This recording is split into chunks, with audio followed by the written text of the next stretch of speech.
ओम शांति। मेरा नाम राजकुमारी गुप्ता है। मैं बेंगलोर में रहती हूँ और मैं बेलंदुर सेंटर से मैं जुड़ी हुई हूँ। तो मुझे एक नैतिक कहानी सुनाना है। तो कहानी है अष्टवक्र और राजा जनक की कहानी है। मैं सुनाती हूँ अब। राजा जनक स्वयं ज्ञानी थे, किंतु उन्हें ज्ञान किसी गुरु से प्राप्त नहीं हुआ था और उन्हें मानना था कि जैसे ज्ञान के बिना मोक्ष प्राप्त नहीं हो सकती, उसी प्रकार सद्गुरु के बिना ज्ञान प्राप्त नहीं हो सकती। गुरु इस भवसागर को पार कराने वाले नाविक है। अतः ज्ञानी राजा से ज्ञान की खोज में राज्य में यह डंका पिटवा दिया कि जो कोई मुझे ज्ञान का उपदेश देगा उसे मनमाना धन मिलेगा। यदि वह ज्ञान का उपदेश नहीं दे सके तो उसे बंदी गृह में रहना होगा। तो यह घोषणा सुन करके बहुत से ज्ञानी उसके दरबार में पहुँचे, लेकिन कोई सच्चा ज्ञान दे न सका। एक बार ऋषि कुमार के पिता जनक के सभा में पहुँचे, परंतु उन्हें भी हार मानना पड़ा। तो उनके लड़के का नाम अष्टवक्र था। तो उसने जब यह सुना कि मेरे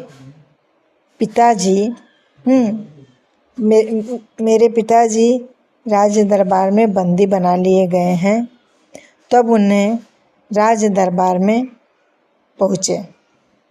राजा अष्टवक्र राज दरबार में पहुँचे। राज दरबार में बहुत सुंदर पोशाक में बैठे थे।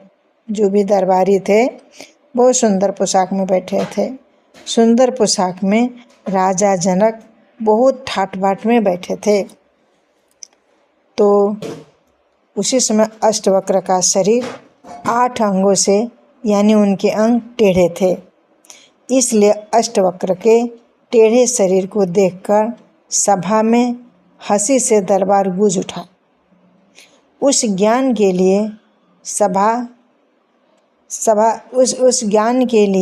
सभा जुड़ी हो, वहाँ शरीर का बनावट देखकर हंसना मना है।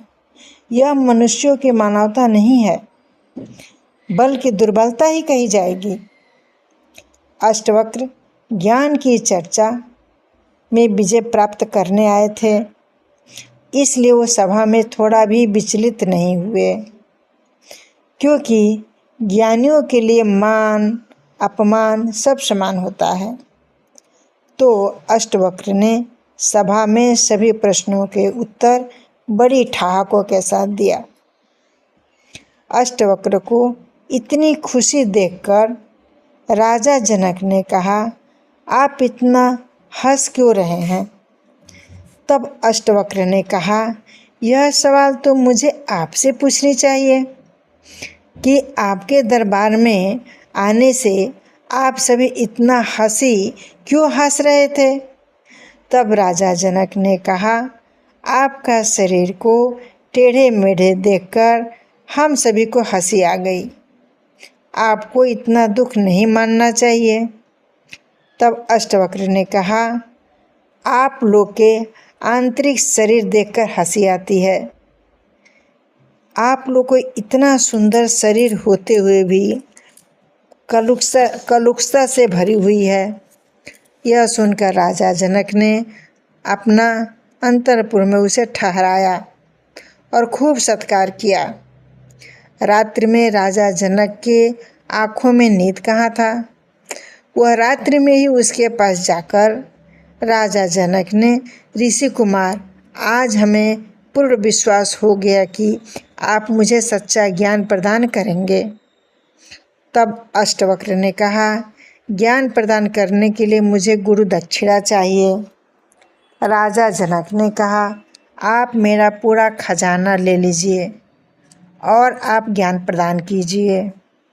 अष्टवक्र ने कहा, यह खजाना तो राज्य का है, इस पर मेरा कोई हक नहीं है। मुझे तो आपका मन गुरु दक्षिणा में चाहिए। राजा जनक ऐसा करने से राजी हो गए।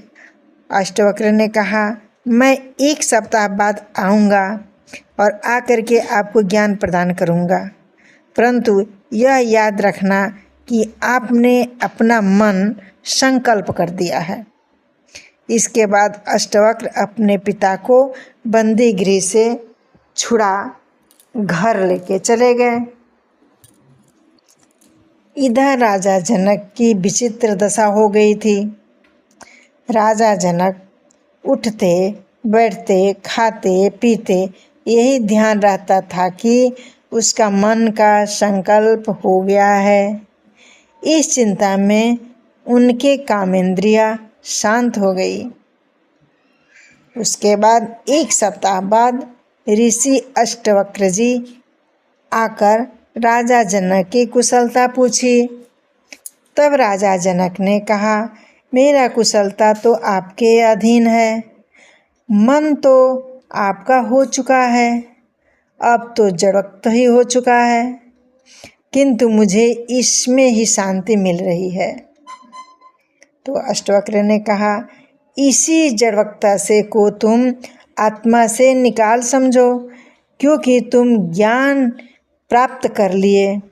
अब तुम ज्ञान प्राप्त करने के लायक हो गए हो।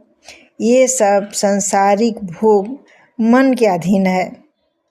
मन ही देही है, आत्मा भी देही है। मन जब तक शरीर की ओर लगा रहता है तब तक उसकी गति आत्मा की ओर हो नहीं पाती।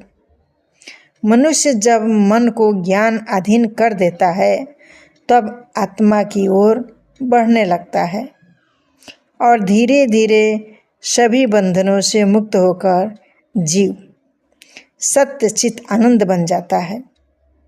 यह शरीर 5 तत्वों से बना है।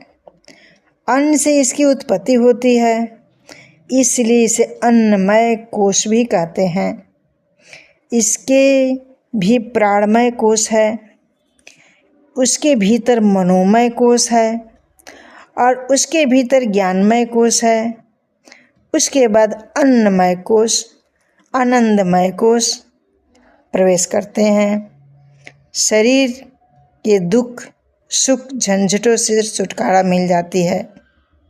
जब मनुष्य आनंदमय हो जाता है तो शरीर से भी छुटकारा मिल जाती है। इसके लिए सर्वव्यापक मैं आत्मा, यह व्यापक पर ही आत्मा की प्राप्ति होती है। राजा जनक, अब इस ज्ञान के साथ साथ आपका मन मैं वापस कर रहा हूँ। अब आपका मन ज्ञान के अधीन होकर इस राज्य को संचालन कीजिए, सबसे परे होकर रहिए। तब राजा जनक को ज्ञान देकर अष्टवक्र जी चले गए और इसी ज्ञान से राजा जनक देह से विदेही हो गए। तो यही बाबा भी हम इस पुरानी दुनिया से बेहद के बैरागी बन अपना सब कुछ बाप को अर्पण कर देना है। यह देह भी हमारी नहीं है। तुम अभी हद से निकल बेहद में जाते हो और बाप को याद करते हो। ओम शांति।